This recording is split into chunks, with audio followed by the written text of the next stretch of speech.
os negócios bootstrapping começaram a ter um brilho mais interessante do que até então tinham, né? Antes era muito cool, né? Muito bacana você, captar um monte, queimar e crescer de qualquer jeito ali, né? Então a gente começa a entender desde 2021 ali, então, que a arquitetura de receita começa a ser um tema importante, né? E aqui eu gosto muito da metodologia, não sou eu que criei, né? Uma metodologia da Winning by Design, que ela ajuda a gente a usar um framework que muitas empresas utilizam hoje no mundo, né?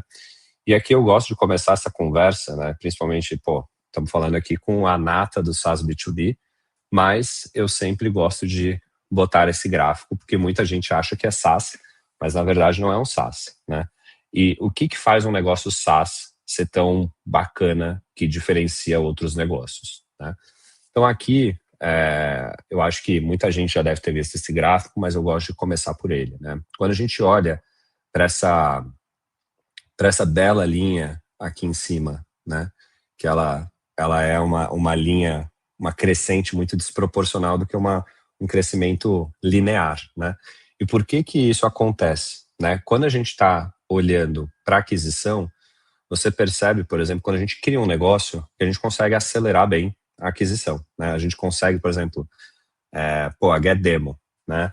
A GetDemo tem, sei lá, 500 empresas ou 1.500 empresas para vender né, a solução de vocês de demo, né? No primeiro ano, vocês vendem para 30. Cara, no segundo ano, vocês vendem para 150. No terceiro ano, 600 empresas. Só que o que acontece num go-to-market, né? Acontece que a aquisição, ela tende a ser finita, né? Ela tende quanto mais eu cresço, mais difícil é eu manter as taxas de crescimento naquela proporção, porque o mercado ele vai esgotando. Claro que eu posso criar outros produtos, posso criar outros mercados, endereçar outros mercados, mas olhando numa finitude de go-to-market, normalmente as taxas de crescimento tendem a serem difíceis, né? Ano após ano, é difícil você continuar crescendo naquele mesmo ritmo em 5 anos. Ela tende a ser esse tracejado aqui. Em paralelo, o que faz um negócio SaaS criar essa curva, né, desproporcional, essa curva ascendente, diferente de um varejista, né? Por que um varejista não consegue normalmente empilhar isso aqui? Porque ele tem esse tema aqui, que chama retenção, né? Ou seja, a gente empilha, né, aquela venda que eu fiz em 2017, em 2018 eu mantenho ela empilhada. Então, o nosso negócio SaaS, ele só faz sentido se eu tenho retenção. Se eu não tiver retenção, se eu só fizer aquisição de clientes e eu não conseguir manter impacto e reter esses clientes, eu não tenho um negócio SaaS, né? Eu tenho um negócio de crescimento, mas que eu estou vendendo, mas eu não entrego o valor e o cliente, eu tenho um churn rate lá de 20%, os clientes estão saindo. Cara, isso não é um negócio SaaS relevante. Ele não vai conseguir avançar. Então, aqui esse primeiro ponto fala muito sobre isso. Então, os negócios de SaaS não são porque eles crescem rápido por aquisição de new logo.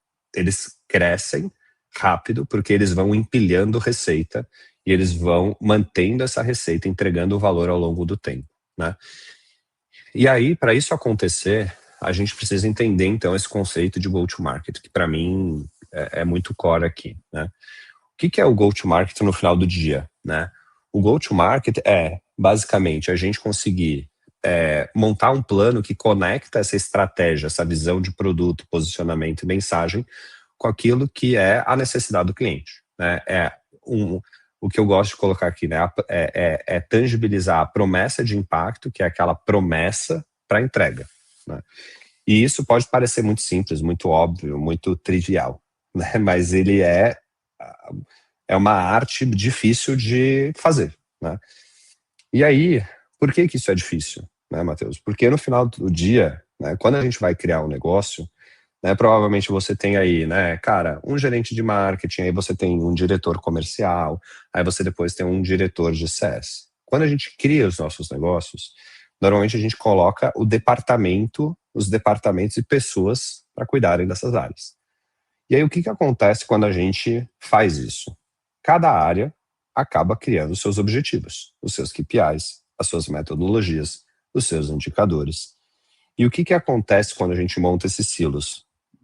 normalmente acontece que as áreas elas começam a ter padrões muito diferentes e a gente perde o foco no cliente, né? A gente começa a um correr para um lado, outro corre para o outro, e aí a fala que acontece muito, que provavelmente quem está ouvindo a gente deve ouvir, é a seguinte: cara, né, o time de marketing, por exemplo, fez um evento, né, e aí o vendedor fala, puta, meu, esse evento aqui é ruim pra caramba, os clientes são todos, pô, acho que não é o cliente que eu quero, né? Aí o cara do marketing fala, pô, o vendedor, cara, é um preguiçoso, os caras não querem vender, né? Olha, pô, eles estão desengajados, né? Aí o que acontece com o vendedor com o CS, né? Pô, o CS fala assim, cara, esse vendedor vende tudo errado, chega o cliente tudo aqui quadrado, ele vendeu uma coisa que a gente não tem. O vendedor, por outro lado, fala, cara, o nosso CS não sabe atender, por isso que tá dando churn, né? Cara, isso de 10 startups que você fala, 9, 10, quase você vai escutar essa conversa de marketing brigando com vendas, venda brigando com marketing, vendas brigando com CS, CS brigando com vendas, porque as coisas elas estão em silos, né?